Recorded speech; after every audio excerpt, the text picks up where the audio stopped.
What's up, everybody? Welcome back into Lettermen Row. You know what time it is. It is time to hop in the Lettermen Lounge, chill out, grab maybe a cold drink, and chill out with myself and Matt Parker, the recruiting expert for LettermenRow.com. This is, as always, the Lettermen Lounge, and it is a big edition of the Lettermen Lounge because it is officially the week of the rivalry, the week of the game. I'm not telling you guys anything you don't know. You know exactly what week it is. Thanksgiving, take a seat. It's Michigan week, Matt, and I couldn't be more excited to talk everything recruiting and game this week as Ohio State barrels toward a rivalry showdown in a top 5 setting. Number 2 Ohio State and number 3 Michigan. Yeah, it feels like every single year the game gets bigger and bigger and bigger, and it means more and more and more. And for the first time in almost a decade, it's two 11-0 teams with serious national championship implications on the line here, and I'm pretty excited for it, to say the least. I'm excited that we get to cover this whole week. This is a lot of fun. Another person who is excited about Ohio State Michigan this week is 2024 linebacker Garrett Stover, I believe from Sunbury, Ohio. If I'm wrong, I guess I'm wrong.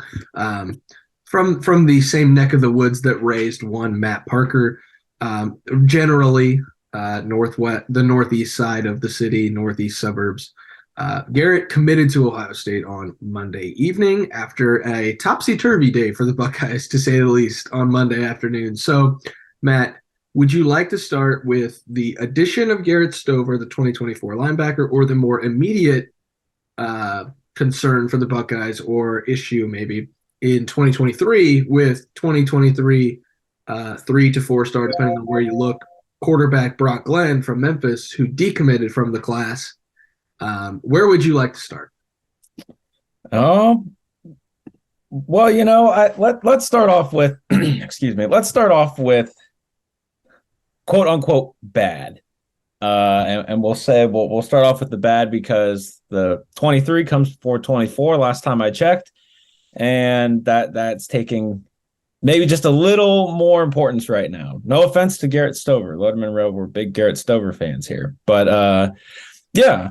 4-star quarterback out of the Lausanne Collegiate School, Memphis, Tennessee, Brock Glenn did decommit from Ohio State yesterday being Monday. And not only did he decommit, automatically just flipped to Florida State. Florida State was a school that was in the summertime, you and I, for a moment there, really thought when the Ohio State quarterback picture really looked like, they weren't going to they weren't going to get Austin Novosad to flip from Baylor.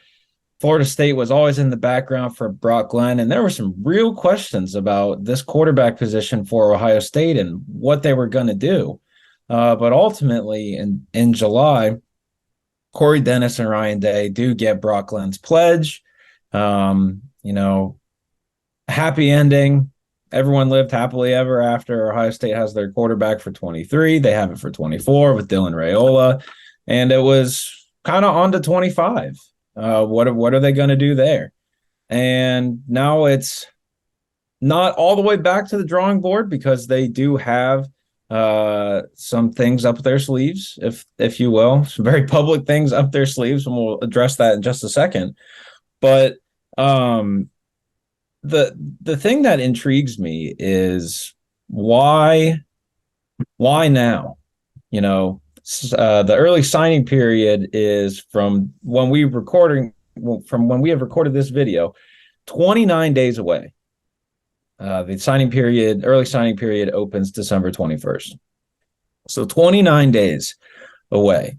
And Ohio State is without a quarterback in this 23 class. And they're also without a running back in this 23 class. Mark Fletcher decommitted last Wednesday, November 16th, I believe was the date, somewhere in that time frame. So now you're Ryan Day, you're Mark Pantoni, and Corey Dennis and Tony Alford, and this entire Ohio State staff, and you're looking and you don't have your hands in the air because you obviously have a plan, you have contingency plans, and you have that board that is always evolving, always changing. You're always shaping it, even when you do have your guys. Because you and I have said this, and I know I've said this so many times, until the ink dries on that national letter of intent, none of these pledges really mean a whole lot. And that's the unfortunate truth. And so now Ohio State is in this real uncomfortable position. But the comfortability that they do have in this position is the fact that they get to host whoever they want in the biggest game of not just their season, but the biggest game of the college football regular season. I can't think of a game that's bigger than this game between two more evenly matched teams. And what better opportunity is there for Ohio State than to bring in a prospect and say, look, we understand our position right now, but you have the opportunity to be a part of something like this every single year that you come and play football here, that you come to school here.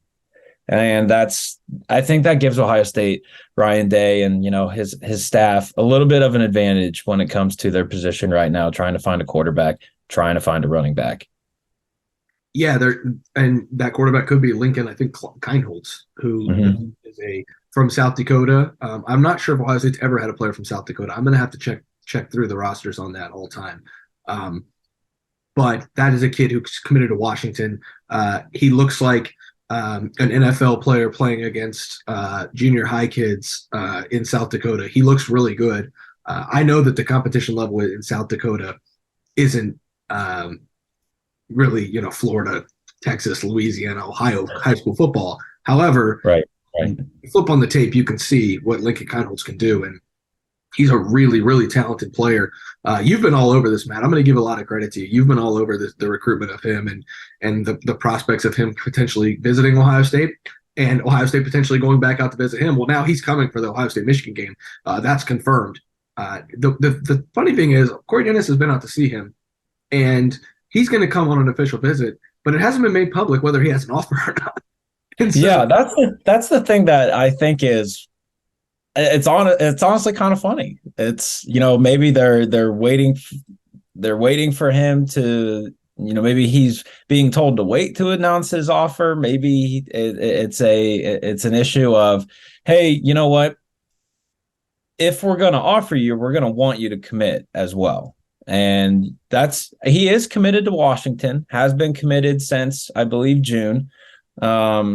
Loves a lot of things about the program in Seattle, the opportunities that he has outside of football in Seattle to do things as well. There's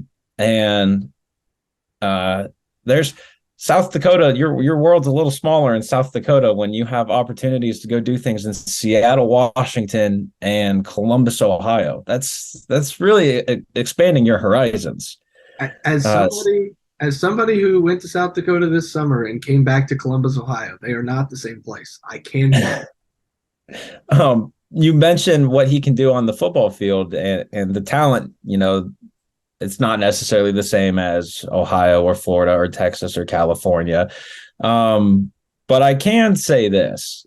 He is a 4-time state champion. So, yes. Seems good. 4-time state champion. Has almost 10,000 career passing yards. That's good. 109 career passing touchdowns. I think that's the right number. I saw that yesterday. Sounds good. And about 3,500 rushing yards and another, I think, 20 or 30 rushing touchdowns. So competition, be darned. Be darned. Not be damned, but be darned. The kid's good. He's a player. He's a serious player. And, Ohio State doesn't recruit everybody. There's a reason why they went out to South Dakota to watch this kid play. The kid can play. He's a stud. I actually believe someone in the Lettermen Lounge message board said if his name was Manning, he would be a 5-star. And I had a good laugh at that.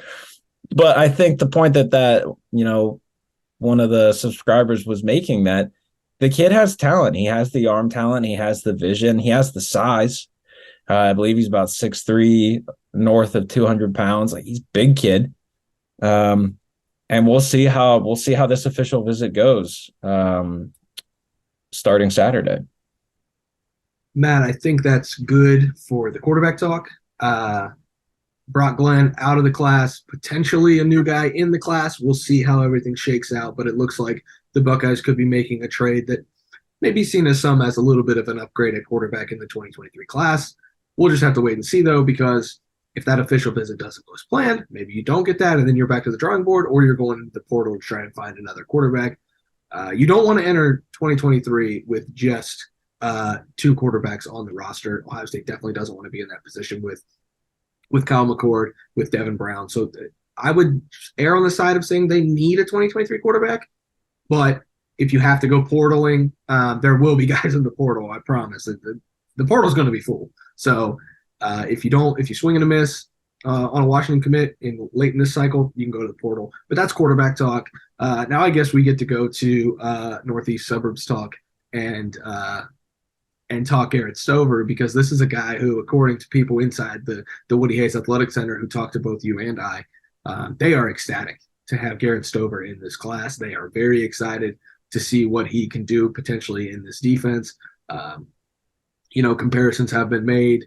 They're all over the place. They're everywhere from, a physical in the box guy to maybe even transitioning into a safety to being a little bit of both. Maybe that Pete Werner style where he played, it was always crazy to me when we watched Pete in 2020 drop back 20 yards off the ball and play a little safety. So Garrett's a really versatile athlete, obviously the cousin of Cade Stover. And I think that Ohio State is doing itself a great service by locking up Garrett Stover into this class before anybody else really sees, just how good he is. And Ohio State polished off this recruitment in a big way. Yeah, I think the number one thing that's so important about Garrett Stover and his recruitment is that he's a top 150 national prospect, and he is 15 miles away from Ohio State. It is so critically important to this program, regardless of who is at the helm of this program, that if there are national, big time prospects in your backyard, that you get them and you get them early. And that's exactly what they did with Garrett.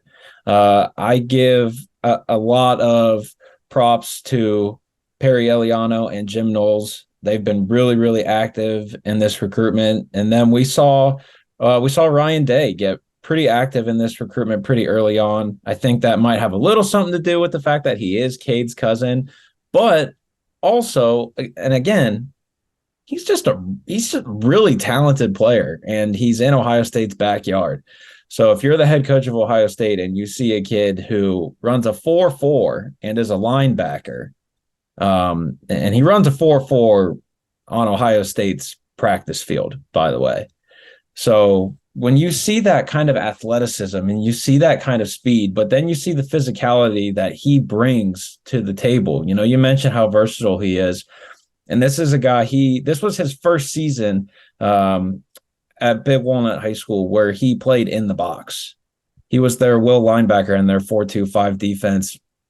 And that was his first time ever really playing linebacker in a varsity setting. That was this season. And what did Big Walnut do? Oh, they went to a regional final. A regional semifinal. Lost to perennial power Massillon. And in a game that was a lot closer than the score looks as well. So, yeah, I think it was really important that they managed to keep the Ohio guy in Ohio.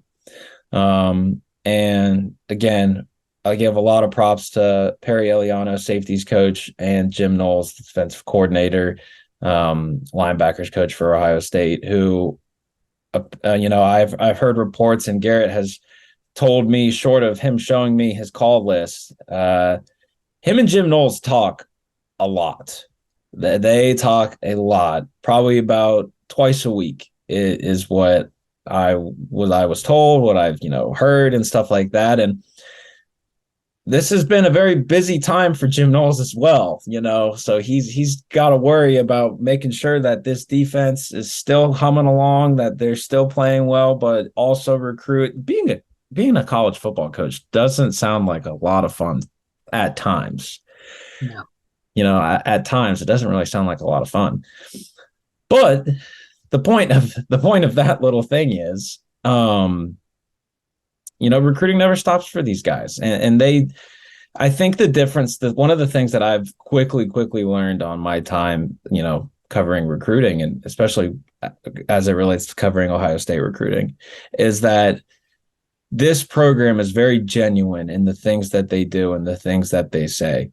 And if they like a kid, and if they're big on a kid and they're high on a prospect, they're going to go out of their way to show that love, to show that brotherhood, to show that program and the culture and everything that is Ohio State. And that's what attracted Garrett Stover to Ohio State, is that sense of family, is that sense of brotherhood. Not to mention the fact that, that's the team that he's grown up watching for as long as he can remember. And he's been to Ohio State games before, he could spell Ohio State probably. And it was just, it's a big win, and it seemed like a very obvious thing that he was going to go to Ohio State. I don't think he's missed a home game this year, maybe one or two. It seemed like it was a done deal, but I had a chance to talk to him a little bit, and Notre Dame was giving him some serious things to think about. He was in South Bend for the Irish's win over Clemson, which if you were a recruit visiting for that game, that will give you a lot to think about. He has a pretty solid relationship with Marcus Freeman, but ultimately, everything came back to Ohio State and how he felt about Ohio State. It was always, coming back to Ohio State. So it ended up being Ohio State, but also he's a 2024 prospect, and I don't anticipate on things changing for him, but he's still got a year left of this whole entire recruitment stuff, if you will. Yeah, now Ohio State has 3 commitments in the 2024 class, man. It's off to an absolute home run of a start. Dylan Raiola, the number 1 overall player in the country. That's not going to change, guys. He's not going to be rivaled for that number 1 overall spot as long as he keeps doing what he's doing at Chandler, out in Arizona before he joins the program. Ian Moore, a really, really talented on-3 consensus number 54 overall player, number 3 offensive lineman. I know Justin Fry is ecstatic to have him in the class already. And then you got Garrett Stover, who's a local kid who's going to be one of the captain Buckeyes, as everyone likes to crown somebody in each class. He's going to be one of those ace recruiters for the program whenever there's visits happening, whenever there's a camp that they need somebody at to be a peer recruiter.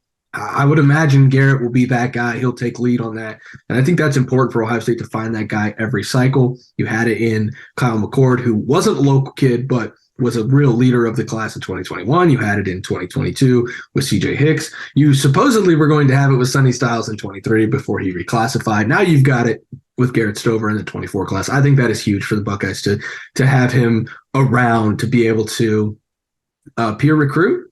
And, you start to build this thing out leading up to Ohio State, Michigan on Saturday, where it will be there will be a lot of recruits there, to say the least, Matt. We're expecting a full house of 2023, some potentially surprise visitors.